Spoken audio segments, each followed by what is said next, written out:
Nako, patay tayo dyan. Sobrang sakit ko. Sobrang nasaktan ako sa lalaki. Minahal ko siya. Binigyan ko naman siya. Totoo, tinuring ko siya na asawa na talaga kahit hindi kami kasal. Pero pinagbibigyan niya sa akin na masakit na sa loob ko. Binigay ko na sa kanya lahat. Binigay ko na rin sa kanya pamilya. Binigay ko sa kanya, sabi, ang gusto-gusto niya pamilya. Binigay ko sa kanya lahat. Kinonsinsaya pa rin ako. Pero, ito guys, sasabihin ko sa inyo. Hindi ako magsasalita pangalawang isip ko guys. Alam niyo guys, mahal ko pa talaga si XB. Kahit may babae siya, pero hindi ko na kaya. Hindi ko na kaya guys. Ako na guys nasasaktan, totoo yan. Dati, alam niyo naman guys, tagal na kami nagsama mag-asawa. Lagi ako sinasaktan. Lagi ako ginanyan na minsan nga sinasampal niya ako.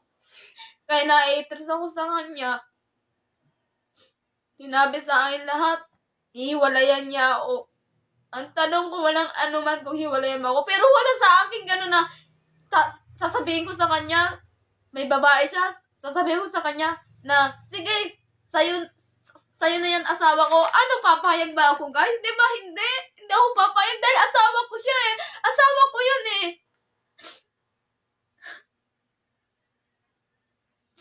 Alam niyo guys, nasasaktan talaga ako guys. Sobra. Kaya pumapayat ako ganito. Laging etres. Laging galit. Naghihingi ako sorry sa inyo guys. Hindi dahilan sa akin na kasalanan gano'n na hiwalayan ko sa XB. Hindi dahilan sa akin. Alam niyo guys, sasabihin ko sa inyo. Hindi dahilan sa akin kasalanan at sinabi ko gano'n, hiwalayan ko na si XB. Wala akong sinasabi na hiwalayan ko ang anak nila. Wala akong sinasabi gano'n na hiwalayan ko ang anak nila. Ang ibig ko sabihin na wag nila sana ako sabihan gano'n na palayasin nila ako agad. At sabi yung magulang sa XB, babalik yung babae, idadala sa bahay, ipabalik na lang kay XB. Ano yung guys? Hindi nila ba ako asawa? Palibas sa asawa ko sa XB, binigay ko na sa kanya. Binigay ko na ang anak nila lahat. Ano yung guys na gano'n? At saka yung sa pera. Sa pera guys, sa pera.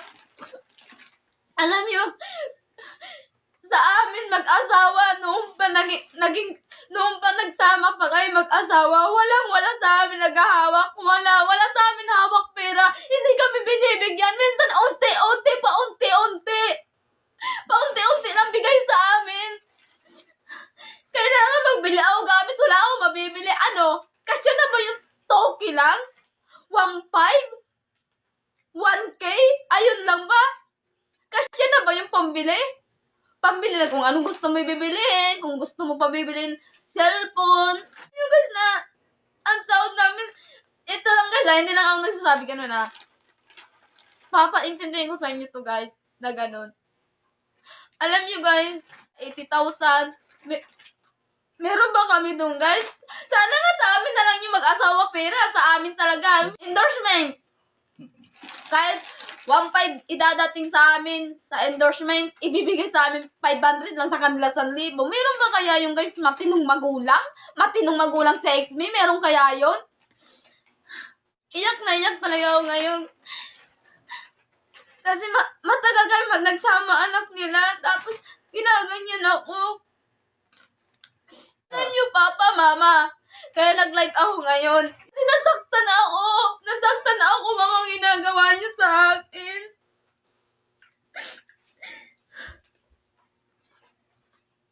Nasaktan ako. Totoo yan, Mama, Papa. Hindi ko sasabihin sa inyo na hiwalayan ko talaga anak niyo. Hindi ako nagtanong ganun, Papa.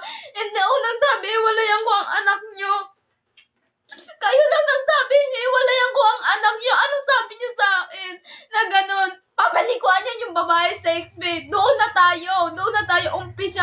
Umpisa, doon na tayo. Kaya, sabi mo si Mama, papalayas, pinalayas ako. Naglayas talaga ako noon. Lumayas talaga ako. Kahit wala akong pamasahe, kahit wala akong pera, lumakad lang ako papunta sa may sa may sa may tulay. Lakad na ako. Sige, lakad na kahit pagod na ako. Dahil kasalanan niyo to pa, ma.